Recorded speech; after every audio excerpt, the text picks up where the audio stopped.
The first section is introducing to the shell, and open it in a new tab.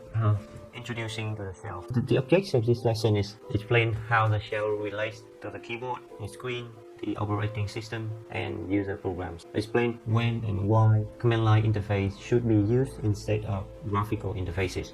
So let's get started. When we get the shell is first open, you are presented with a prompt indicating that the shell is waiting to input. So something like that. So I'm going to start the shell from Ubuntu there, or I can go to Start menu and choose Ubuntu to start the shell. The shell typically use a $sign as the prompt, but maybe use a different symbol. In the examples for this lesson, we will show the prompt as $sign. Most importantly, when typing commands, either from these lessons or from other sources, do not type the prompt, only the commands that follow it. So let's try our first command, go ls, which is short for listing. This command will list the contents of the current directory. So when we do ls, it's return nothing because we are in that and there's nothing in there. There's nothing in that location. So if we are, so I'm gonna close that and I'm gonna run the shell here again. So I got that, I got ls, and I got here because my current working directory is the unit shell here. So I see that if I put ls, I got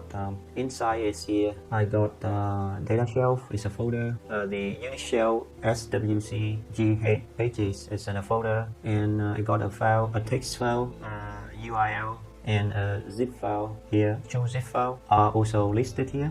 Command line not found. If the shell can't find a program whose name is the command you type, it will print an error message such as command not found. So if we're gonna type in ks, gonna got that command not found. So this might happen if the command was mistyped, or if the program corresponding to that command is not installed in your computer, in your bash command system.